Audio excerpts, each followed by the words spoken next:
Yeah, I'm available if they wanna call me to write the Kevin Tarr book. I'll be around. So start your sublight engines. It's time for RuPalps Pod Race, a queer Star Wars podcast. Welcome to our discussion of episode 3 of The Acolyte, called Destiny. We're very excited to be back. My name is Claudia. My pronouns are she, her, and you can find me on social media at Kaludia Says, Kaludia Says. And my gender this week, you're gonna kill me in advance, is May Leon's Knives. I knew you were gonna say that. I knew you were gonna say that. This one's not as good, so I just had to include it. Oh, Vash the Stamp. Oh, Vash the Stampede. Why don't you call it Osh the Stampede? That one's not, I don't know. But anyway. You're stupid. Anyway, Malian's Knives. There's like, oh, it's twins and they're similar to Trigun, whatever. But then this was the backstory episode and I was like, oh! And then it started for anyone who knows Trigun, if you don't, I sound literally insane right now. But like, it's like shot for shot in some moments. Okay, like there's like the butterfly and then there's like, she's like, I'm setting all this shit on fire. I did it for you, sister. And then her sister's like, girl, what? Anyways, I don't want to spoil the plot of Trigun. You should watch it. But I'm just saying, Malian's Knives. More at 11. I mean, I love a pun. And I'm not going to lie. Listen, normally when Claudia makes a stupid anime reference, I'm like, oh my god. But like, she is kind of right, though, is the thing about this case. There's two twins. The parallels are paralleling. Yeah, like there's two twins, and one of them is obsessed with knives and like killed a bunch of people because they're obsessed with their sibling, and the other one is being accused of a crime they did not commit because their sibling did it. And they also had a really slayful mom. Anyway, this is for only like 3 people understand this, but I think that those 2 lesbian witches, they are Rem and Luida if they had put them on the same goddamn seed ship. Ollie's face right now. Am I wrong? Vash had 2 lesbian moms. This is a lot to process. We're gonna have to move on. Anyways. I'm Jess. My pronouns are they, them. You can find me on social media at Kawaii Jessio, and my gender this week is mother is mothering. She literally is, though. I think they quoted it in like a Star Wars.com episode, didn't they? When they were like, mother was mothering, and I was like, I know you are. Did they? The actress who plays Mother Anaseo was like, mother is mothering. And that was in a Star Wars.com article. Like, she said it about her own character, and I was like, that is confidence. Yeah. I was like worried that she was gonna be like, a bad mother, but no, she really was very supportive, at least from what we've seen. But we don't know the whole story yet, so that could be wrong. I mean, she was a baddie and she was a mother, so I feel like we can sort of go like we can put those together. We can sort of put those ideas in the same space. I'm Noah. My pronouns are he, him. You can find me on social media pretty much anywhere at TheJewishJedi. And my agenda this week is Girl So Confusing by Charlie XCX featuring May and Osha. I'm sorry I had to make a brat reference. This album is so good, you guys. Can we just talk about brat for an hour and 20 minutes? Anyway, the reason I say that for those who have not listened to this album... Oh my god, you made a brat reference? That's crazy. Yeah, I know, it's really shocking. Kitchen. I'm really big on subversion. Okay, don't fork and kitchen me. You open this with a Trigun reference. Be serious. I'm unapologetic. Do I sound like I'm apologizing for what I said? Absolutely not. Absolutely not. Anyway, the reason... Oh god, the old head and the young head are fighting. The reason I said this is because there is several lines in this song where it's like they think we have the same hair and they think we look alike. And I'm like, yeah, that's relatable. I can apply this to Star Wars. Speaking of annoying gay people, I'm bringing a different kind of vibe to my gender this week. Hi, my name is Melvin. I use they, them pronouns. You can find me on social media at Melvin Culpa. And my gender this week is finally Billy Joel representation in Star Wars. What? Because May didn't start the fire. Maybe. Okay. I don't know. I really wanted to make a we didn't start this fire joke. and I pulled some strings. I think puns are beating this podcast ass, and I say that to insult myself as well. I mean, we watched her start the fire. Okay, she started the fire in one location. Right. Hashtag traditionally fire actually can go from like more than one than one place. No, because once we get into the episode, no, I'm going to be defending May, because as much as she engaged in some arsonist behavior, there's something sussy to me about what's going on. Anyways. No, I agree that there's something sussy, but I do think she did start the fire. Okay, well, I wanted to make a Billy Joel reference. You had another gender that was so funny. What was it? I forgot. Yeah. Oh my god. Yeah. Mel had this whole thing where they were like, my gender's gonna be that bridge that was broken with no railing, the original OSHA violation. It had a railing. That was the thing. Well, yeah, but not in the middle. But that's because it broke. I don't know about that. Well, yeah, well, maybe it should have had a Yeah, railing. what you think? Maybe that's why there's no Maybe railings they should later. fix the railing. No, maybe that's why they... Yeah, they should have fixed the railing. They didn't fix it in a timely manner, and now it's broken. No, I'm saying that's why they have no railings later on in Star Wars, because they're like, well, railings didn't do anything to prevent May falling almost to her death, so we don't need them. One child hundreds of years ago. How would So they no even railing. know about that? How would they even know about that, Chloe? Well, This series is all about her suing the Republic, even though I don't think Brendock was part of the Republic. That's a pretty major Anyways. point of the episode, Mel. they didn't even know people were on that planet. I don't know if I believe that. My name is Ollie. I use any pronouns. You can find me on social media at OllieFresh. That's fresh with a PH. And my gender this week is fast onset carbon monoxide poisoning. Okay, because I was gonna... we'll talk about it when we talk about the episode. I just think it's funny. I just thought it was funny to say. No, because, I mean, the discussion of the episode starts now, because I was also going to bring that up, because there were a lot of people who were like, oh, we don't see any wounds on the rest of the people. How did they die? And I was like, fun fact, most people who die in a fire die from smoke inhalation, not from actual, like, burns. So them dying from that makes sense. Although they were in a chamber that had, like, really high ceilings and shit. So, like, I'm just saying them dying without, like, wounds on their body is not. But again, it's Star Wars. It's about narratives. Like, I know that's not realistic, but I'm just going to say, like, them dying of smoke inhalation, that's pretty realistic. I think it's funny that you're like, fun fact, and then you bring up something like that. But yeah, let's actually talk about the episode. One thing from the beginning. One thing I saw someone bring up about the title of the episode was that, because everyone's saying like, oh, this seems to be from one perspective. It was from, I guess, OSHA's perspective. The previous two episodes, the names of the episodes were like two words, one / the other one, and this one was just one word. Could be wrong, whatever. But this was like potentially that meaning that it's one perspective. Much to think about.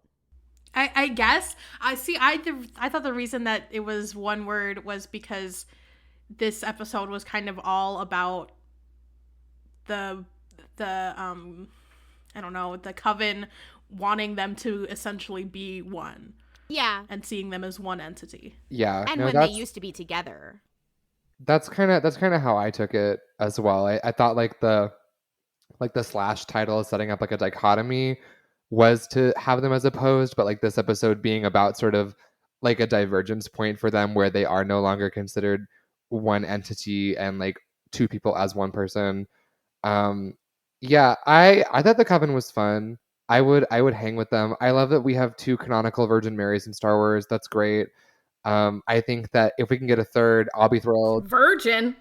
Sorry, you think Mother Coral is a virgin? Okay, virgin birth. Virgin birth. You think okay, yeah, I'm just saying she has a smoking hot woman. You think that they're not going to Pound Town? I want to be clear as okay, I know that a lot of you... During Pride, Noah? Okay, you know what? No, I don't want to hear this because I know that a lot of you guys are not big into the Christ fandom like I am. You're not real Christ heads, but if you did, you would understand that... The Jew on our podcast. Yeah, I was about to say pause. In the lore of Jesus.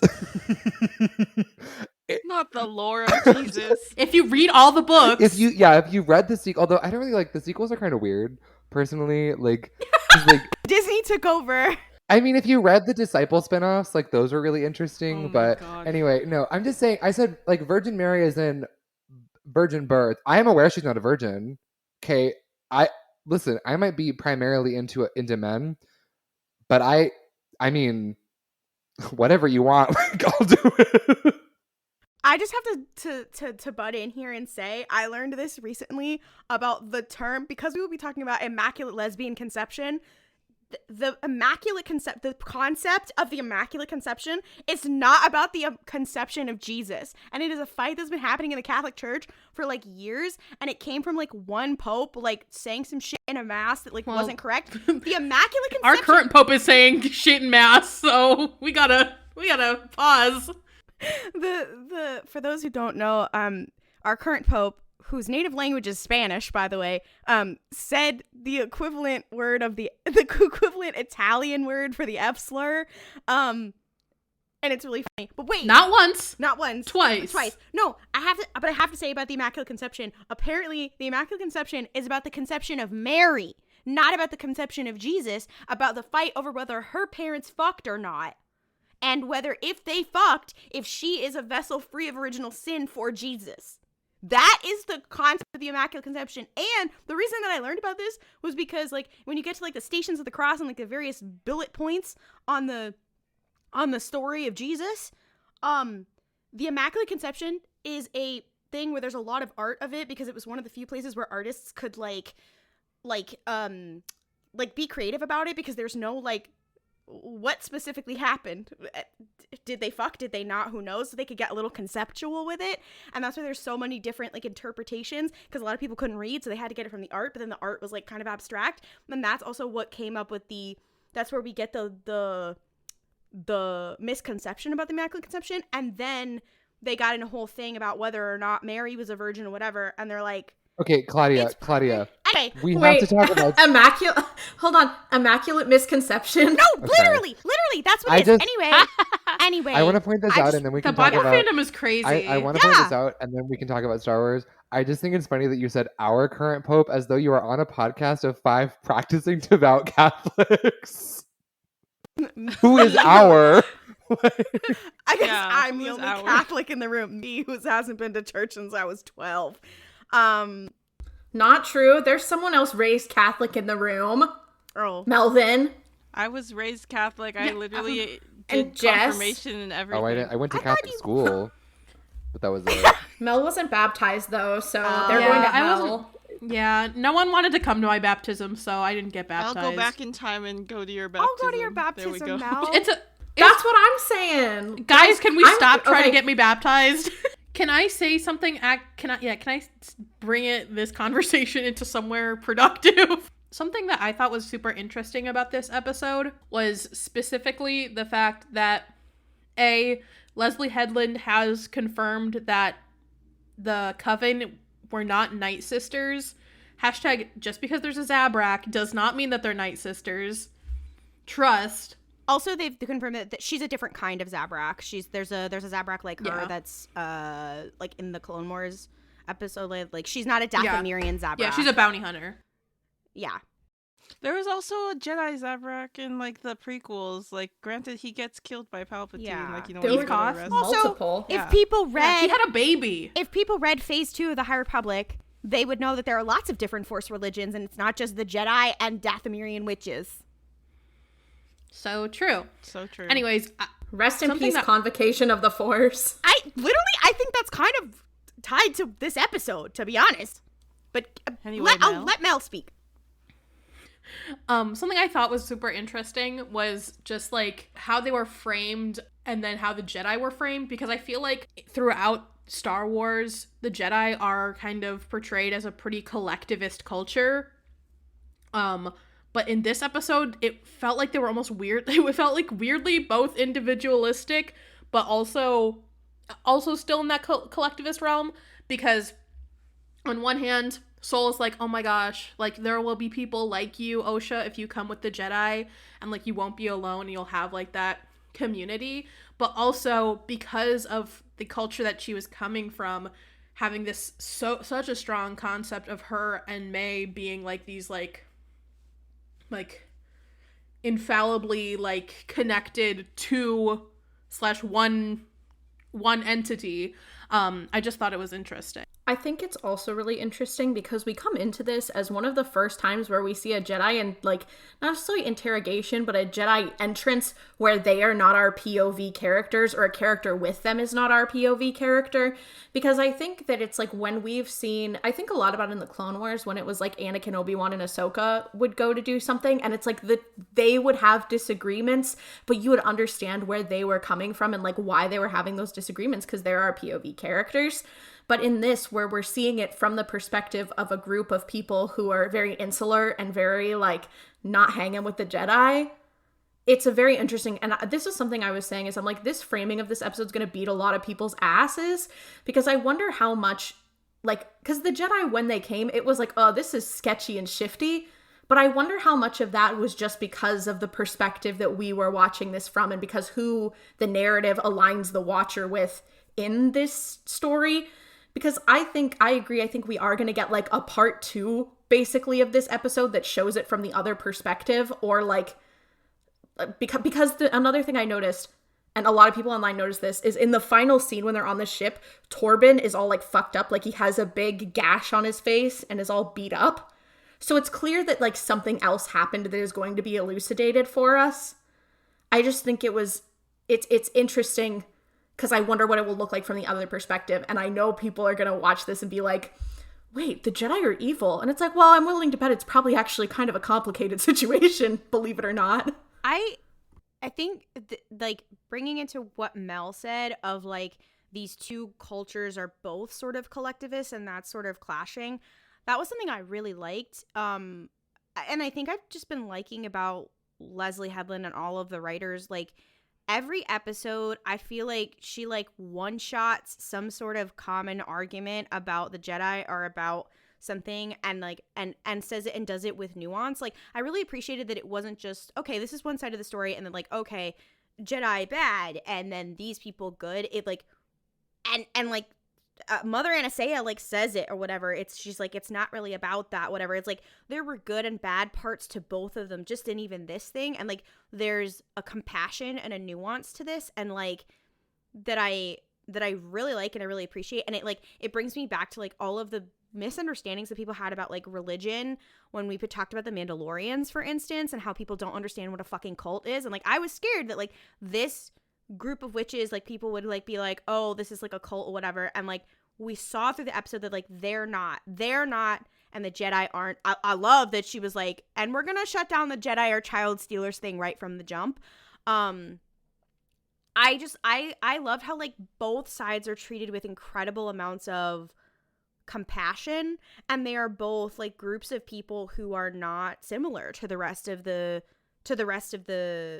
world. Like, yes, the Jedi they're known and they're accepted, but, like, the stuff with Osha really, like, fell into, like, how I've been thinking, especially, like, reading the High Republic and stuff, about how, like, the Jedi are, like, a culture of neurodivergence. Like, being force sensitive is very similar to, like, neurodivergence, and they have, like, a whole, like, religion around it, and they have a community and culture and history.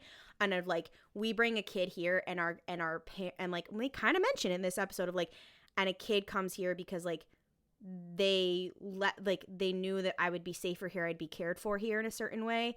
And, like, the central tension in this episode is that, like, they don't have to go, like, May doesn't have to go, but Osha wants to, and both of those are okay. And, like, I literally, when watching this, I said the same thing, where I was like, I do think this episode is going to beat people's ass, because in almost every single thing it was like, and both is okay, and people are just like, they're not going to get that. That being said, I do think there's something fishy going on, but we'll get there. Jedi baby stealers, argue with the wall. That's not the point of what happened here. That being said, people on the internet, I don't know what happened, but for some reason they're just realizing, oh my god, were the Jedi not perfect? Yeah, that the whole point the whole point of the prequels, babes, was that they're not perfect, and actually they were flopping so hard they got decimated. Not that they deserved what happened to them, but like there were cracks. There have always been cracks. They were able to be exploited because of X, Y, and Z. Like, that's the whole point. Yeah. But I think what was interesting about this episode, specifically one point of contention that I think obviously is going to get like expanded upon, is Indara comes up and is like, well, according to Republic rule, we have to do this. What the fuck are you talking about? What? Just like one thing really quick is that I think that this is an interesting part because I saw someone online and I cannot recall who it was, but basically saying that line is the example of the downfall of the Jedi, because one of the biggest issues with the Jedi was that in the end, they were soldiers. They were completely acting at the behest of the Republic, when the Jedi were like a religious group that partnered with the Republic that just like existed. It's completely different than once they start acting at the behest of the Republic. So like that, and once they start acting at the behest of the Republic is when they became vulnerable to cracks, and that is when like Palpatine was able to drive the final nail into the coffin. Yeah, I will say, I think that the Jedi or kid stealers angle is ridiculous, just because like textually, that's like not what's going on. However, I will say there were some moments this episode with them that were just extremely sinister. Like the scene where Sol sits Osha down for this little test. I can't describe it anything else as other than like evangelical youth pastor energy. Like it was kind of like frightening to me, honestly, when he was like, whatever you want to do, your parents aren't here now. It's just up to you. Like, I don't know. That's like a personal experience thing. That I'm not saying like that's what happened, but like it felt really weird, like that separation. The other thing is like, do I think that the Jedi are child-stealing zealots? Yes. Thank you for your time. No, obviously not. But I do think it'd be a lot more narratively interesting if like there are some Jedi who do morally fucked up things because it has the tacit approval of the creed of the Order. Like, I don't know. The vibe was very antagonistic between the two of them when they first go to meet the Coven, and that which was cool. But I was like, I kind of hope that they did something super fucked up, because narratively that's really fascinating of like, okay, what do you deal with when your, morally good characters do something bad because it aligns with their morals, and then they have to reckon with that. Like, does Osha forgive them? Can she? Should she? Like, that's interesting to me. Because it's interesting, it's probably not what happened, and we're going to get a much less interesting version, but like, I think that would be cool if that was like the angle that was going on, was like you do something bad, because ultimately this is a religious order, which famously are not bastions of moral sanctity most of the time. I feel like that's kind of the central like crux of like when people are like, oh, well, what about this thing? Like the fact that they're like, oh, they show up with weapons, or the fact that they say that like, we have the right to test them. Oh, if it's okay. But like, and that's a paradox. And I'm like, I think that's kind of the point. And what you were saying of like, I think it's very much like how I said earlier of like, I like how this show is very thematically in line with a lot of the rest of Star Wars. It's in line with the rest of Star Wars that like a Jedi does something bad, and then how do we deal with that? Like Anakin killed people. Anakin, before the Clone Wars even started, Anakin committed a fucking genocide, or a genocidal act, one might say.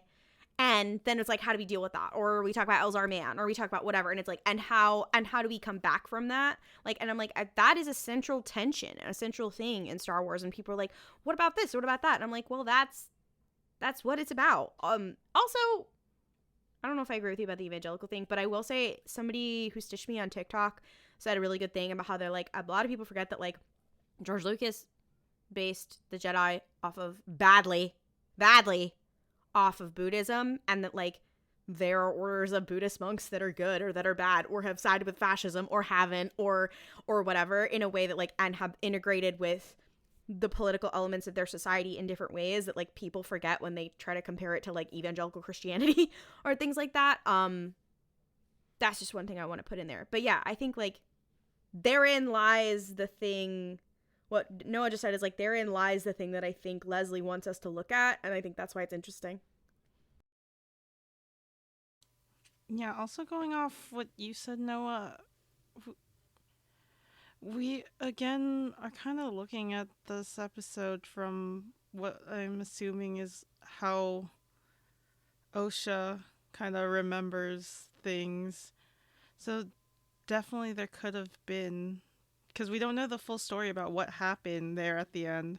Because, yeah, like Ollie also pointed out and what a lot of people have noticed, yeah, Torben had that gash on his face, and there must have been like a reason why like he so willingly drank that poison. Like something obviously went down that night that we don't know the full picture or see the full picture or story yet. Yeah, I agree 100%. But I think another thing I think of too is that when the Jedi come in and they talk about like, oh, the Republic forbids children being trained, I feel like because one of the things is that they were like, oh, like Mother Anastasia was like, yeah, people call our magic dark side and or like call it dark. So my thought maybe is that one of the reasons the Jedi went in and were so like, we got to get these kids out of here was because there is some dark side thing going on. And regardless of how misguided or guided they might be, you know, I think we'll come to find out how justified they were in thinking that, if that's the case. But I could see an argument, especially with what we know now, of what Indara was going to say was like, you are not allowed to train children in the dark side, or like there's a rule against that. And it's like maybe they're running away from something that was, you know, something that had happened in this coven's past, and the Jedi were like, we got to get these kids out of here. And I'm not saying like I'm 100%, oh, the Jedi were just, because I agree, I think there's some weirdness going on. But it's one of those things where, like, I don't want to speculate too much, and I don't want to make too much of a moral stand until we have just a tiny bit more of the story.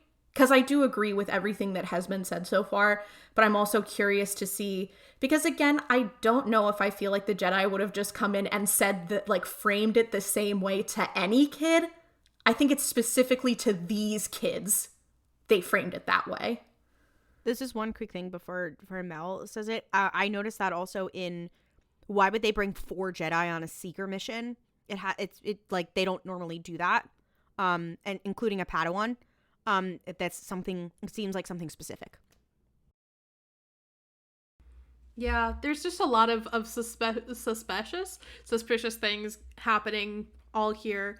I wanted to bring up that something that struck me while watching the episode was just kind of in thinking about the Jedi tradition. Osha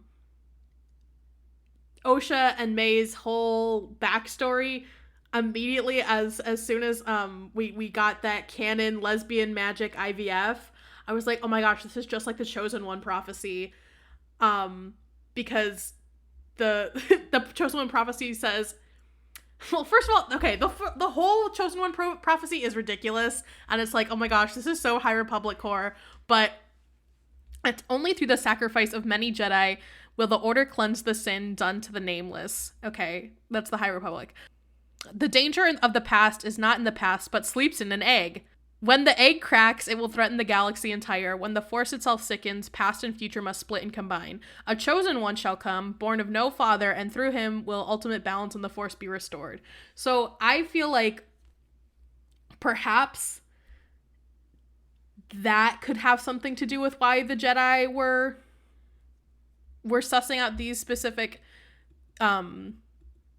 kids, and that is, I feel like, suspicious as fuck.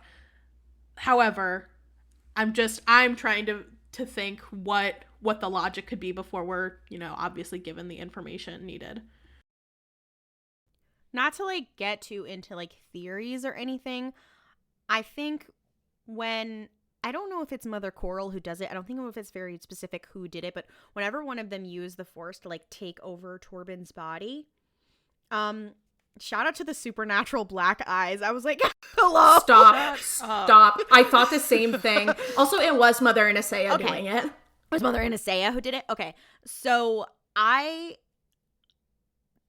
do think that there will be something there. I don't want to say like, oh, I'm going to defend the Jedi to the day I die and that they didn't do something wrong. I think that there's going to be some sort of maybe frame job or partial frame job where somebody was taken over. Like I know somebody saw in a trailer or whatever of like Kel Naka like hurting Torben or whatever, and I'm like, I do think that somebody's body was taken over and then they did something and it caused stuff, and then like somebody who was a kid like Torben blames himself, that kind of thing. I do think there's going to be more than that, but I do think that's pretty important. And I do think that if you look at the two people, you look at Mother Anastasia, who's like, okay, I'm able to let my kid go, versus Mother Coral, who is more thinking about the collective. Neither one of them is wrong. They're different perspectives. I could see her doing something like that. Not in like a she's evil way. I want to make it clear. I don't think she's evil. Kind of way. I also think, I know the scene that you mentioned, Noah, of him being like, okay, like, but your family isn't here now. Like, what do you think? I know that that's one way it could be read. I read it as a thing of like, he realizes that this is a kid who has never been asked her opinion as herself. Not because she's part of a collective, but because she's been treated as a twin or just a sibling or something like that. And also that this kid is a little older than other kids who are normally sought after. And so it's like, what does she want? Like, it's like, let's give her the option to like say what she means. And like, because she's never had an opportunity to like be separate from them in that moment. Not like well, they're not here now, so it's like weird. It kind of, I don't know, it kind of gave like, you know, make sure your parents aren't in the therapy session kind of thing. But maybe I'm taking the Jedi as mandated reporters joke too far. No, because I don't disagree with you, Claudia. What I was going to say to that point, and to talk kind of his like, Noah, I think that reading is completely fair and valid. How I had read it was more kind of like a queer affirming kind of thing of like, hey, you're not alone. No, to me, and this is speaking from like a background in social work, it felt like doing an intake with a kid who needs to like open up, and you're trying to like build rapport and build trust, which like, yeah, once again, Claudia, it kind of goes back to like, are the Jedi kind of engaging in some cop-like behaviors? Yes, the answer is yes.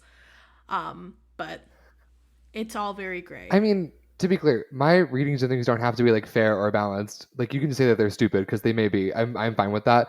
But my feeling on that is just, I guess, I'm very suspicious of the Jedi particularly as a religious order, which is just like an interesting thing, that like the Jedi as an institution is very narratively interesting to me, because like it is a religion, but it's also kind of an arm of the government at this point in their history, but they also are armed, and they like, so it's like there's a lot of like weird dynamics that I find interesting with them. I was just gonna say that they aren't quite to the arm of the state yet, like in terms of like being like literal army to where they are in, let's say, like the Rising Storm, where Lina So is like, you're like my security detail, or honestly anytime prior. They're getting closer to army, but they're like still at like the halfway point. Yeah, no, it's just like the citation of like, well, the Republic law says the following, and so that's like that's like our mandate is no longer a religious mandate, it's a legal mandate. Like that's interesting to me. I find that like, I don't know. Also, it's like, if the Coven does pull some cool like body possession bullshit, and like that is the motivation behind what happens, personally, I would also find that interesting. Like my hope for this show is that it strays away from this question of like, is this character a good person or an evil person? I think that so often Star Wars gets really trapped in this ridiculous question of like, who's the good guy, and like, how boring, who cares? Because like, how can you even meaningfully answer that? I hope instead it focuses on like character motivation, which it seems to so far, of like, yeah, if the Coven has these Jedi show up, that's like, we want one of your two children that you've placed a seriously significant importance on, both emotionally and otherwise. I think it's interesting to ask the question of like, what would you do in that situation? And if you're the Jedi, what do you do in that situation? Like, that's more interesting to me than like, Jedi are child stealing zealots, or we just don't have the full picture. They probably did the right thing. Like, I think it's like, I cannot believe I'm making a centrist argument, but I'm like, somewhere in between would be most narratively interesting to me personally. Well, I think the show like blatantly says that. Like when she says that line about it's really not about good or bad, it's about who has power and who has to wield it. I find that interesting because the person who said literally almost the same thing word for word was Thrawn in Star Wars Rebels, which is like somebody who's legitimately bad and somebody who's with good intentions. Like Mother Anastasia like can kind of say the same thing, and it's like here's the tea. And I feel like that is what this show is exploring. I also think that like I always have this question in my brain of what is Star Wars when it's not about fighting fascism, because that's a big part of a Star War, and this show is very concerned with like the Force, the Jedi piece of it. And that doesn't mean it doesn't have to be political. I think that's one piece of the High Republic books that's interesting, of like what is it when the politics are different than working against anti-fascism. And I like how in this show we're talking about the nuance of what does religion mean?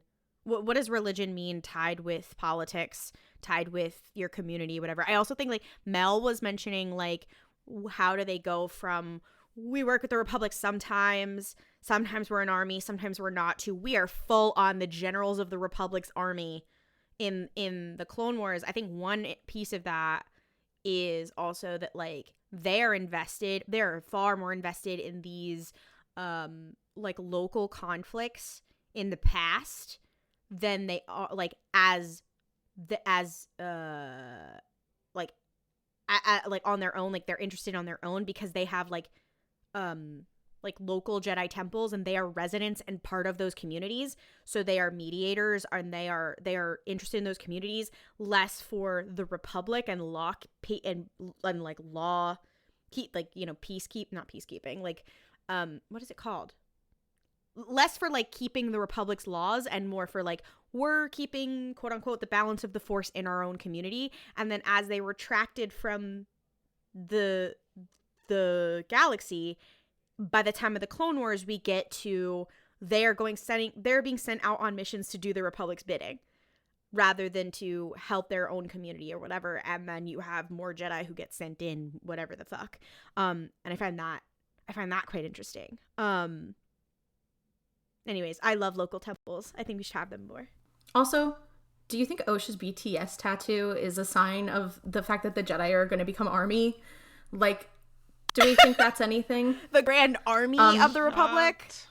Exactly, that's what I'm saying. Maybe they would have won the Clone Wars if the 15-year-olds on Twitter were fighting for them. Maybe then. Which clone do you think is army? Jesse. All of them. Absolutely. Why specifically Jesse? I don't know. He just seems like he's into that. I feel like he seems like someone who you wouldn't expect, but would be able to like list their discography and who's singing on what part. And I don't know that much about K-pop, but I feel like he would. Shout out to he could do all the dances. Yeah, he can do all the dances. One thing I also wanted to say is to kind of like sort of pivot away was how really cool this episode was visually and like auditorily. There were so many cool, like, I read something, I don't remember if it was the costume director or if it was someone who was like working on the set, was like they got like 900 meters of fabric to make the outfits for all of those all of the Coven members. And I thought that the costuming and the designs were so cool. I love that we got to see a lot of like aliens, a lot of non-humans. I was so excited when there was a Twi'lek like in the Coven. I was like, oh my god, I see them. And like the actual visuals of like when Mother Anastasia was showing like the thread and like there was just so many really cool visual cues in this episode. And again, the music knocked it out of the park. But yeah, it was a very fun to watch episode. I'd like to address the toxic Star Wars fans who definitely do not listen to our podcast, but also I watched this and I was like, this is going to make them so angry, and it makes me happy. Like, it brings me such joy. Like, yeah, am I really excited about the things that we saw on screen, like lesbians using forced IVF? Yes, but more importantly, and like nuance and things like that, but more importantly, it brings me perversely how angry this episode is making them. I have never been so happy in my life. I'm like, I hope it ruins their childhood. I hope it ruins their day. It brings me so much joy. I'm like, Leslie Headland, I hope you keep doing shit like this. Number one, you are doing shit like shooting down dumb ideas like, yes, the Jedi are child stealers, and no, they, we can't show attachment. Like, you're shooting down dumb discourses, and you're also pissing off the toxic fans in a way. They're being one shot. Like, they can't handle the levels. Like, it's a coven of all women, and there's a trans woman in it. Deal with it. I know. I was like, philosophy tube. Abby? No, I was like, she put the first trans character in Baldur's Gate. She was like, I'm going to be in Baldur's Gate 3 and in the Acolyte, two extremely successful things. I think the point is that we need to cast Abigail Thorne Philosophy Tube in more things if you want them to be successful. Like, I think that's the lesson. That's the moral of this episode, of this show. Nay, of all shows, perhaps. Also, I would like to shout out we got to see two little black girls getting their hair done on screen in a Star Wars. I thought that was neat. Yeah, I was like, oh my god, they're getting their locks palm rolled. This is that's so real. I also want to say something that I know that I had kind of said, and I want to walk back a little, because I was like, it's kind of crazy that they have the same haircut like this many years in the future. And I've seen a lot of black fans online being like, yeah, well, like, especially with locks, one is that it seems like maybe it's a cultural thing because like a couple of the like their mother had locks, and like a couple other characters there had locks, so maybe it's that and maintaining that. But the other thing too is that with locks, there's something that you get set and you have them for a long time. Well, a lot of people do. Like, they're kind of made to last. So it does make sense, like, for the people who are like, I don't understand it. Like, I think we may in the last episode have said something like, oh, it's crazy that they still have that. But like, there is a reason, and like, that is something that people do. So it's one of those things that made me be like, you know what? Before I speak about the hair on a black woman, I'm going to shut the hell up and listen. And I think we could all take a good, I think everyone can learn a lesson from that. So let's, as RuPalps listeners, RuPalp heads, let's all play a fun game where we listen to black women. Also say, I did hear that there was also maybe a narrative reason for this, of that like May have specifically kept her hair to look exactly the same for a while in order to be able to impersonate her sister.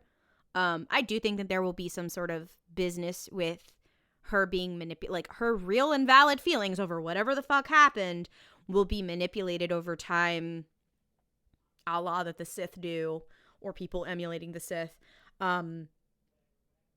to bring her to where she is mentally now, because we know she was lied to, that her sister, lied to, they may not have known that her sister survived, whatever, but like, she's been manipulated all this time. So her like being like, I am going to keep my hair specifically this way so that I can pretend to be my sister, I think also probably also a very specific thing there too. Yeah, speaking of siblings, I have seen a couple people be like, oh my god, I can't believe that May would purposely try to incinerate her twin sister. Let me tell you, a lot of you guys, you may have siblings, but you don't have a twin sibling. The levels of vitriol and violence that occurs in twins as we are growing up. I have many friends who are twins. We all have the same experiences. The fights there are so bad.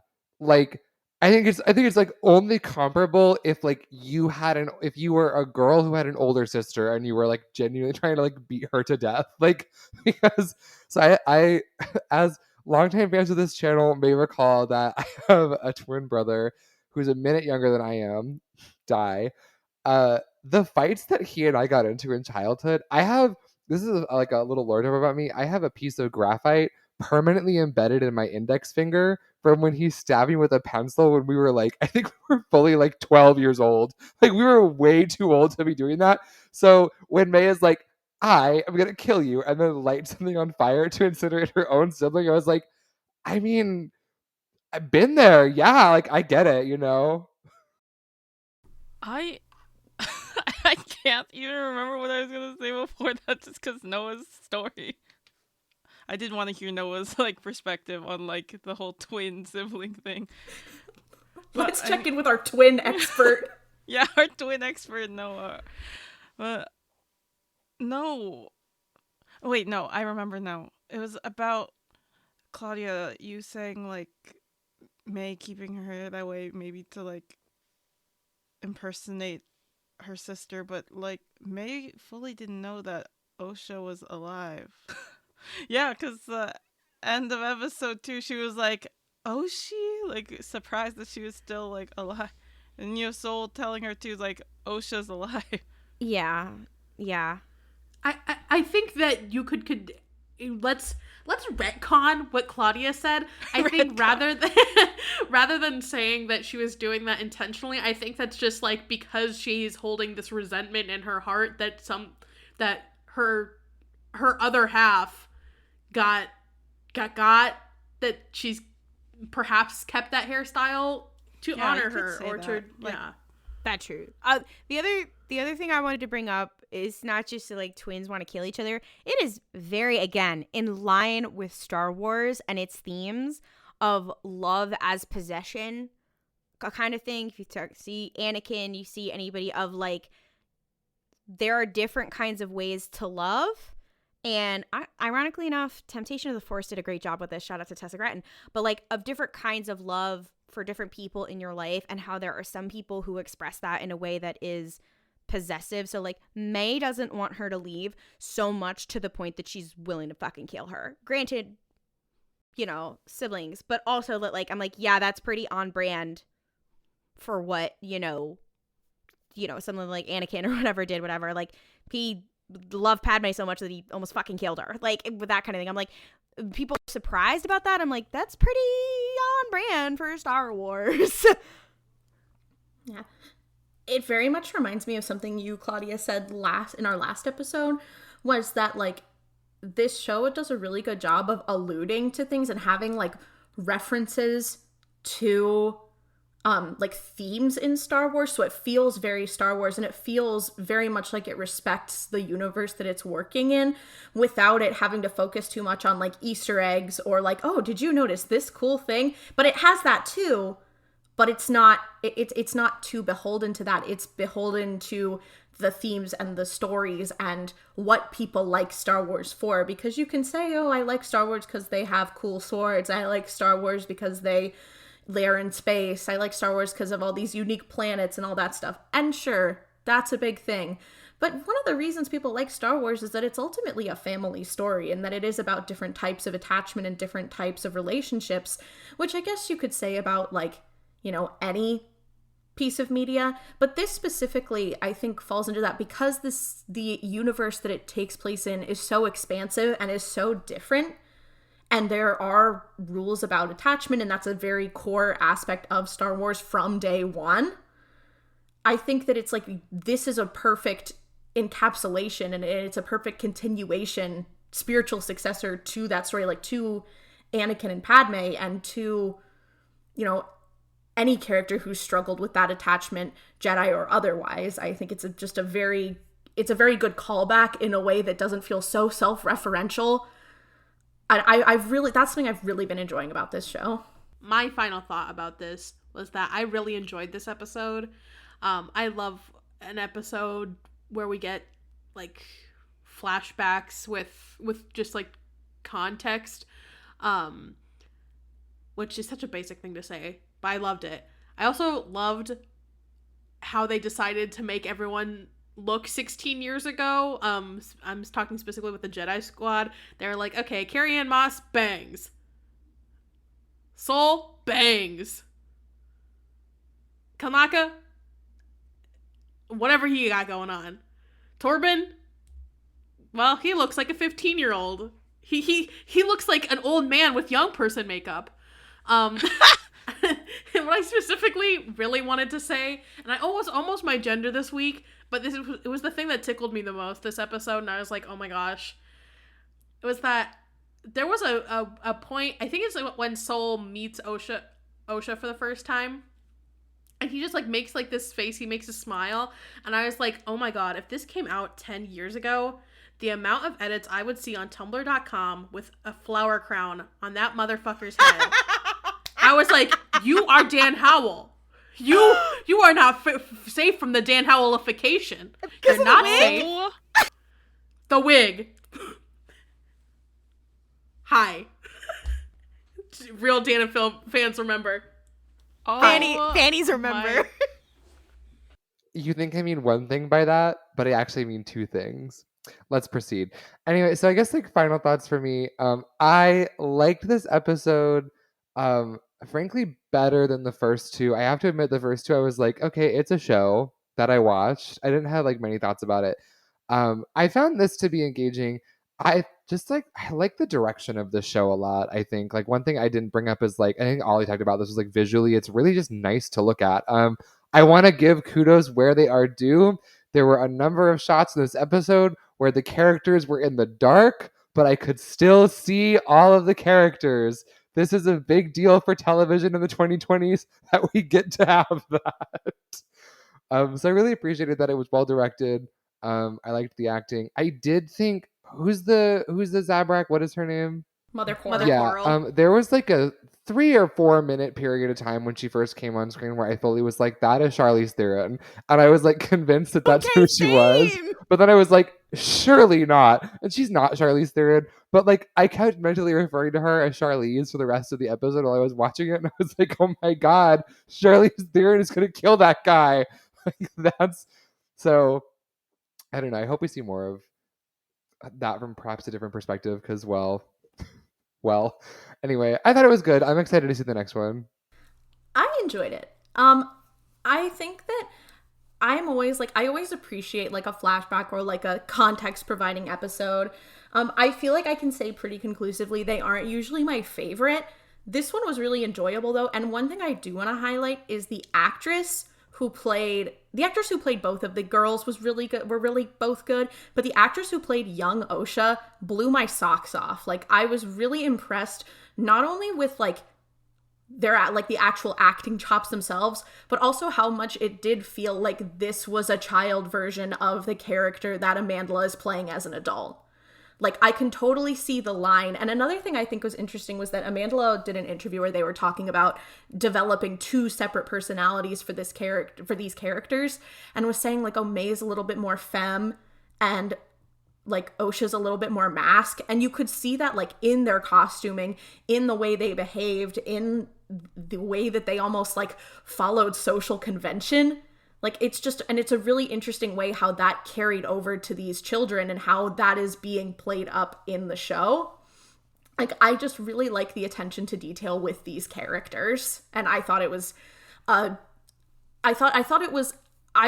really liked the framing, and that I'm like, I still don't quite know what's going on, and I think it's okay. I'm happy that we're being like, it's okay for the audience to not know 100% of what's going on, because here's another thing. Sorry, gonna get on my soapbox really quick. I was trying to figure out where my head was at last week when I was talking about how a lot of the time shows, their whole thing is the reveal of like, spoiler culture is so bad because it's like, oh, the reveal is the big thing. And it's because, I realized it's because people don't engage with things past the reveal, and the show does not expect you to engage with things past the reveal. This show is giving us peace, but I'm engaging with it even though I don't know what's going on fully. It is meant for you to engage with the story and to think and to, you're not sitting here making theories. You're not sitting here saying like, oh, well, I know what happened because of XYZ. You're saying, oh, this is an interesting thought piece and I'm going to think about what this means. But it is welcoming you to engage with it in a way that I feel like a lot of Star Wars projects especially have not been doing recently. Like, it was something where it was, like, in the Ahsoka show, and I know I keep, like, ragging on Ahsoka, but No, it was you kind of should. like, you knew what You should. but it's like, you knew what was going to happen from day one. Like, you knew it was like, okay, they're going to go find Thrawn, and there's going to be this big reveal of Thrawn, but it was still like, oh, spoilers, because when Thrawn shows up, it's going to be a big deal. But then it's like, Thrawn didn't do anything. So there was no reason to engage other than the fact that you knew he was going to be there. And like, oh, they're going to find Ezra. There was no reason to engage other than the fact that you knew he was going to be there. And then you knew they were going to fight, and you knew Thrawn was going to go off and do something else so they could have an Heir to the Empire movie. And then Ahsoka and Sabine were going to do something else. And it was never a question of having to really look deeply into the story. And this show provides us with things to think on that I'm not sitting here being like, what is this change for the Star Wars universe?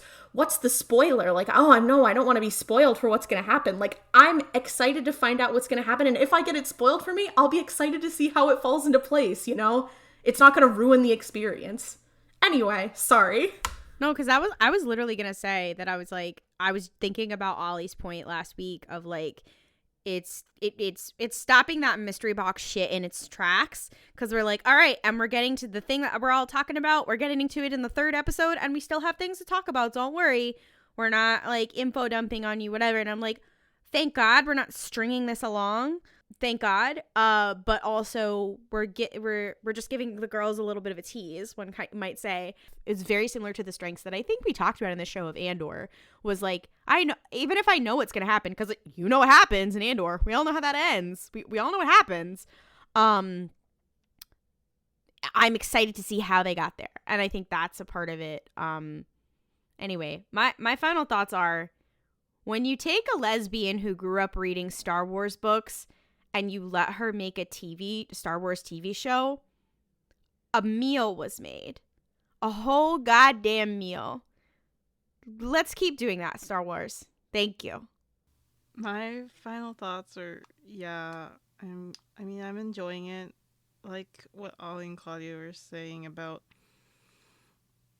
this show really does seem like it's not just about the reveal, it's about like the story that's getting there, which is good. We need to go back to that kind of media. And I enjoy a good like mystery. This is why, you know, Knives Out was doing so well, because it's like, yeah, you know, like something's gonna happen, but like the whole like thing was like, how did we get there? Maybe I just like mystery books, and so far this seems like a mystery too, because like, what the fuck is going on? Who is fucking Darth Teeth, whatever, the Sith person who's hanging out with May? Who knows? Everything's interesting. I don't know, I don't have any thoughts. I'm here for the vibes. I'm just trying to enjoy.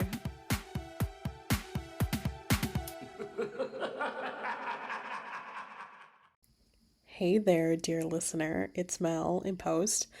I just wanted to let you know that it is at about this time in the episode that Noah's microphone kind of shit the bed. And so there's a lot of audio distortion coming from his line. Just wanted you to be aware there's going to be like some random popping that I just couldn't edit around. That's what's going on there. This is just a warning for folks who might have kind of auditory sensory issues. And also it's not the most pleasant noise. I tried my hardest to edit around it. Thank you for listening. Back to it. Okay, so now we are going to be playing one of our favorite bits on RuPalps Pod Race, Name That Ship. The premise is quite simple. One or two of our hosts has either brought a fan fiction or has been submitted a fan fiction, because we have a sheet for that. And we will have the other hosts attempt to guess either like the main ship or some other facts about the fan fiction. And we want to be clear, this is always a celebration of the medium of fan fiction. We love these because they are genuinely incredible, which is why we talk about them. We think they're funny and awesome. Please continue to send them to us. With that said, I have been sent a fic this day by, I don't know on what platform this is, but AT? It's the username is spelled EYTE. And they have sent to me a fan fiction. So Here's what you get to work with. The ships. Character A / character B. Characters. Character A and character B. Additional tags. Alternate universe. Something. I won't tell you what. Another tag that I cannot name. And crack treated seriously. That's it. Does it have something to do with the Pope? Well, no, but Catholicism is not entirely off base. What happened last Is week? it Gideon the Ninth AU? No. Is the AU That's it. That's the only thing I know these days. So is the AU like a crossover with a piece of media, or is it like a real life AU? It is an AU of a historical time on planet Earth. Oh. I swear to God, if there is a fan fiction that has some sort of random, weird, like, time period, Noah always is going to bring it. He will find it, or someone will find it and send it to him. He will always have this kind of thing. Is it the Renaissance? No, was it before or after? Oh, sorry. You go. So was it after the Renaissance? Yes, it was after the Renaissance. Like a long time after? I think we could plausibly say like somewhere in between. I would say I believe this person is referring to an era that is definitively before the Industrial Revolution, but after the Enlightenment, somewhere between. Okay, so that's. I will give you this hint. There is an extremely famous. I don't know if I want to tell you this because you know what I'm talking about. No. Oh my God, no. I said before Titanic. the Industrial Revolution. No, it's not Titanic. Oh wait, it's Industrial I said Revolution. before the Industrial Revolution. Whoa. Hamilton's before the Industrial Revolution. Yeah. Claudia said Titanic. That was what he was so... Yeah. Oh, okay. I was like... I'm like, the steamship? The steamship was before... Okay. Is it the Eastland disaster? The sinking of the Lusitania? Was it the Ocean Gate sub? This period of time has been dramatized famously in 2 theater performances, both of which are musicals, but not the same kind. I don't know. I don't want to tell you directly what this is because I think... French Revolution? No, it's not the French Revolution. But it's the American Revolution? The American Revolution. No, it's okay, I'll tell you, it is not a moment in American history. It's not Les Mis. No, it is not Les Mis. Okay, I'm going to try to guess the characters because I feel like that might help. These are 2 Star Wars characters, correct? They're both from Star Wars. Are they the only 2 Star Wars, like the only 2 characters? That is correct. These are both Star Wars characters that have been put into a Earth history AU. Okay, that makes a lot of sense. Is this like a common ship? Not remotely. This is the first time I've ever seen anyone use this before. Are they 2 men? Okay.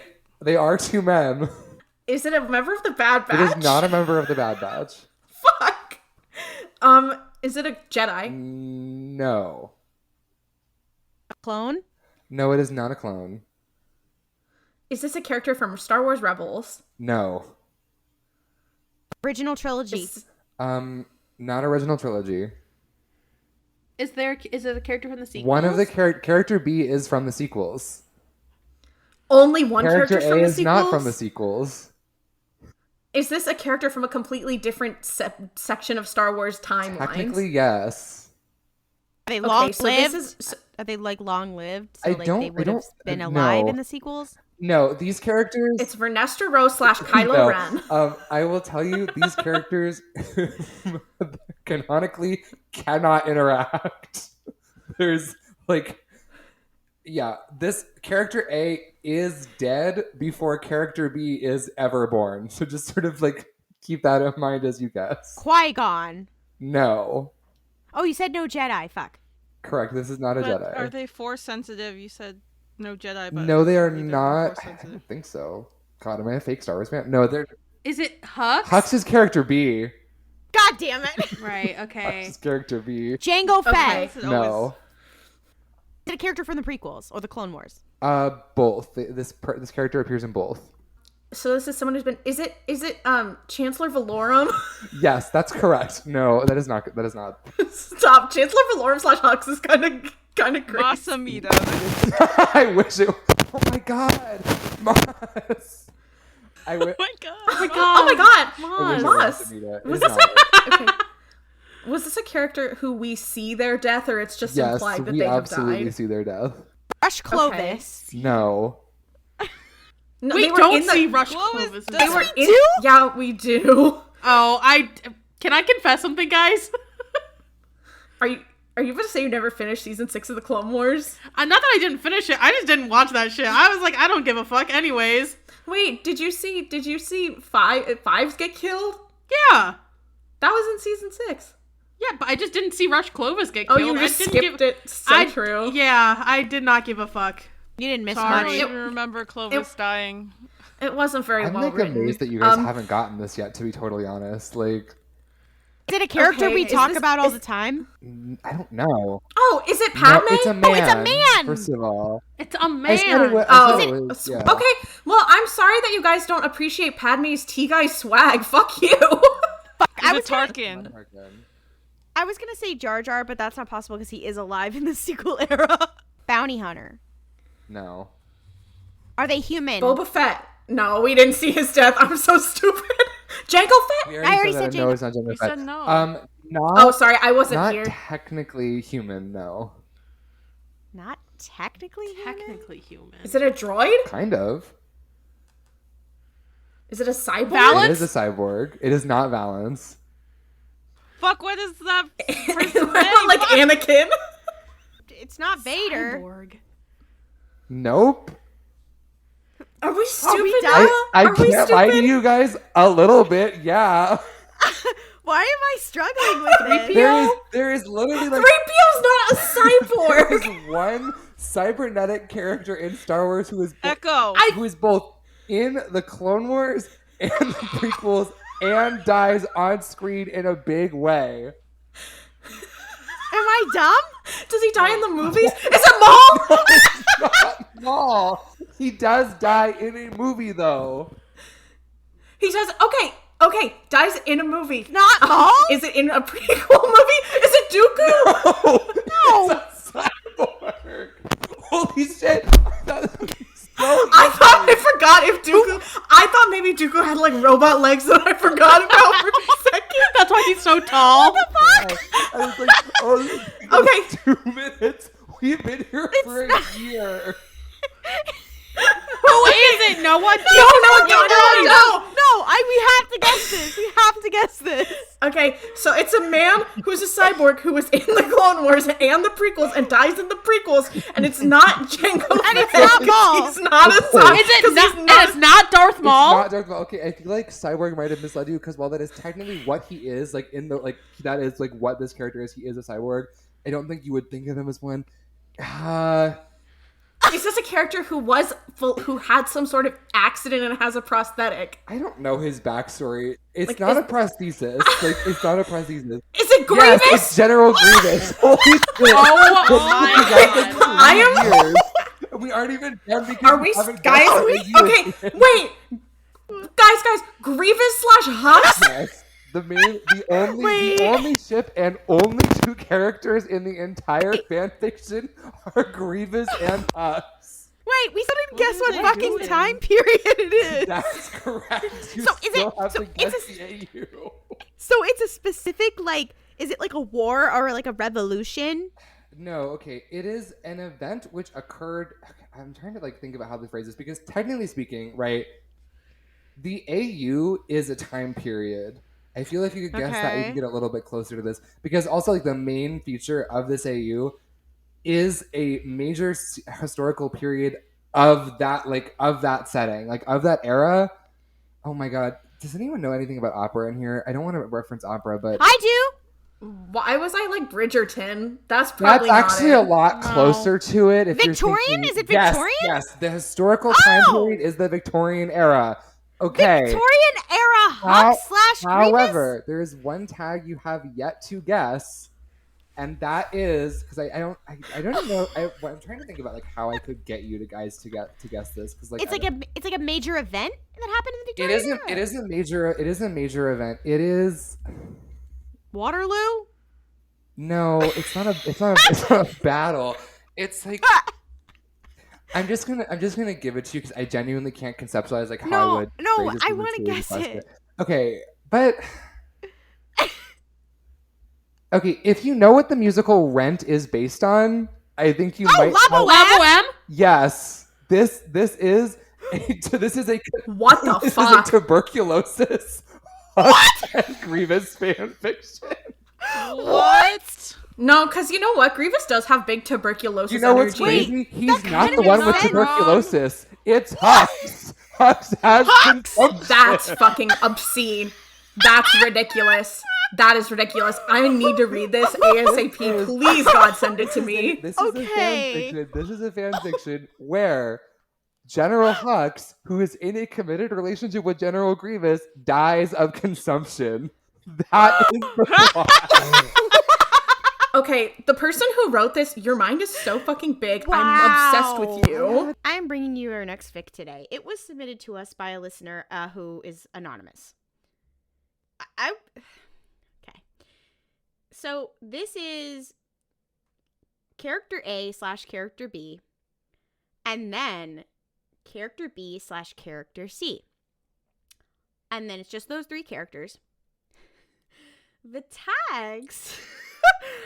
I am going to give you some of the other tags, and then you are also going to have to guess the AU in this one as well. Jealousy, dildos, angst. Character A makes assumptions based on very limited knowledge, alternate universe, blank setting, blank AU. The summary is character C's appearance throws a wrench into character A's life and their feelings for character B. Is this the Challengers AU? No. Guys, Mel and I were talking about a Firebrand's Challengers AU, and I can't stop thinking about Okay, it. are these gay ships in their entirety, or are there some bisexual musings occurring? All three characters are men. Work. Okay. Are they from the same? Is that for character A/character B? Are they from the same era of Star Wars? So, I do believe they exist in Star Wars at the same time. They have not met canonically. Okay. They're from two different pieces of media in Star Wars, but they were existing in the same era. Okay. Is character A? Have they appeared in anything animated before? Not an animated show or film. But like an animated short. A video game? It's a video game, yes. Is one of them Cal Kestis? Eno Cordova. No. Why was I like, maybe it's Eno Cordova / Real Avaros? Why the fuck would it be I that? Is it wish it was Bodakuna? Guys, Character A I is miss- Bodakuna! Oh my god, ass mention. Okay, work. I can hear that guys, Mel just sat up like I have never seen someone, like you just locked in. I knew that would be their reaction. So I had to bring it to the table. That's crazy. Also, that's not really... Bodakuna / character B, and then character B / character C. So Bodakuna is the only person from the Fallen Order video games. Okay. The other two characters are from the same thing that is not. Is it a movie? Star Wars? Oh wait, is it Star Wars? It is Star Wars. These are all Star Wars characters. Okay, so they're all Star Different- Wars characters yeah. in an AU. Yes. Okay. Are the other two characters, are they from the movies? No. Okay, are they from a show? Elzar Man. Not High Republic. Okay, may I make a just to see if I can get us Yes. on the same page. Is this like Bode? Like these characters would have been around all during the Clone Wars when Bode was like younger, pre the game. These characters existed during the Clone Wars, but they weren't. I mean, they technically existed during the Clone Wars. But they weren't like Clone Wars characters. No, they're not. Okay. Fennec Shand and Boba Fett. One can dream. One can dream. That's my challengers. Fennec Shand, Boba Fett, and Bodakuna. We're already in bed. Anyway, okay.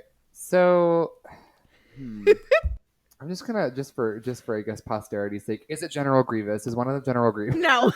No. Who is with my man? Sorry, our man. Sorry, Noah. No, that's okay. I understand. Han Solo. No. And it's not Han Solo. So is this a character from a movie? No. Callus. No. That'd be funny as fuck, actually. Barracuda / Callus is fucking Will crazy. Callus. You know he loves a fat ass. Yeah. Yeah. Cassian Andor. No. Cassian Andor is hilarious. Is this a character who Bode would have any reason to know in canon? Knowing from my limited knowledge of Jedi Survivor, no, but I'd have to check timelines on that. Okay, that's fine. So I guess then in that case, so these are two men. Wolf Yularen. No. So it's two men who are not Force sensitive and are not from the movies. Are they from a show? Are they from the? They're not from the Clone Wars either. Are they from Rebels? One character appears in Rebels. Why was it like Cham Syndulla? He's in Clone Wars. I wish. Vizago? It was Cham Syndulla. No. You. Why Vizago? Okay. Here's I need to confess something, guys. I commented something on a Vizago thirst trap edit in 2021, and to this day, I get notifications from people liking that comment. Babes, that was 3 years ago. That comment's older than this podcast, probably. No, literally. What are we doing? Is it Clancy Brown? No. Why can't I remember? Ryder his Azadi? Yes, it's not Ryder Azadi. Okay. Come on, guys. Fuck. I need to Why know. was I like, is it Ephraim and Mira Bridger? You guys. Zebo? Guys. I like the idea of the person who's out here writing Bone. Are they who human? does Zebo fan okay. fiction. The one who was in Rebels is not human. Darth Maul. The other one? No. The other one is human. Is it a main character from Rebels or just someone who was there? I would say he's a main character. Ezra Bridger? Zeb? No. Is it- not one of the Ghost Crew. Not one of the Ghost Crew, but he's a pretty major character, I would say. Quizzy? Rex? No. Quizzy? No. It's not Rex. Gregor? No. Darth Vader. Not a clone. It's not a clone. They're not a I clone. said They're Darth not force Vader. sensitive. He is not a clone. They're not force sensitive. Thrawn. Yes. Character B is Thrawn. Wait, is it Eli Vantro? Yes!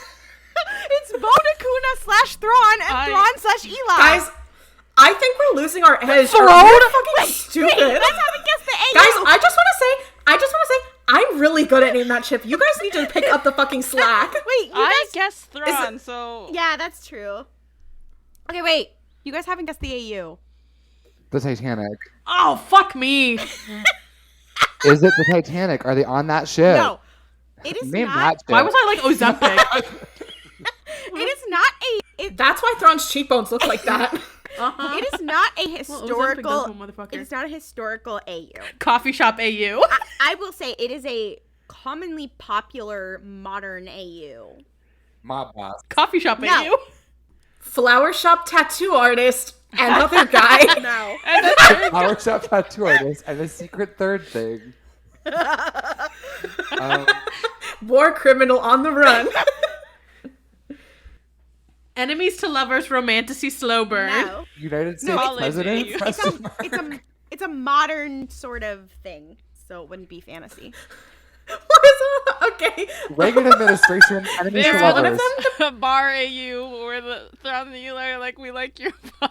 I wish, From but across the no. bar. No. Okay. Kissing booth? No, it's not Why this was- media. Okay. Can you give me a Barbershop second? quartet. Is it a trope? Is this like a It's a pretty popular, I would say even a book talk. trope. Mpreg? No, not a makeoverse Okay, or Mpreg. not Mpreg. Fuck. Then what's There was the only one point? bed. No. It's not like a It's a big ass bed. Okay, Damn. I guess it's not. It does not have the ship of the three of them. I should be clear. It's just Bode / Thrawn and Thrawn / Eli. Also, it's a pretty common like modern. Thrawn, you setting. have a type and it's telling. No, it's okay. It's a pretty common like thing in a modern setting for everything from fan fictions to book talk books to manhwas, like, it's popular. Touch him and die, bad boy golfer. Okay, it's not that, but you're getting closer. Hockey. Is it hockey? No, Hockey it's romance? not sports. It's not sports. Fuck. Come on, guys. Verity. No! Like Colleen Hoover's Verity. No. Comment, Okay, Coho AU. comment popular alternate Verity by Colleen Hoover. The Seven Husbands of Evelyn Hugo. The Seven Please, Husbands of no. Mitth'raw'nuruodo. I'm gonna write that. Okay, the Seven Husbands of Mitth'raw'nuruodo might need to be the title. Yeah, watch out. Watch out. I'm gonna write that book if y'all aren't careful. Okay, Guys. like a hint of some kind, because AU that's popular. Yeah, I Claudia. gave you all the clues. Okay, but we're stupid, Claudia. Have you considered? Okay, when you said that, like, Christ. touch him if you die, it's like kind of in that vein, and also like. Breaking when I say, is this something- enemies to lovers. no. Is this something that an indie author would put on an Instagram post Yes. about their book to try to get you to buy Yes, it? but Okay, it's that like now we're Grumpy getting X somewhere. Sunshine. No, it's not like a trope. It's like a this Leather is like Dom the Thrawn. setting. No. Fuck. I'm trying to like.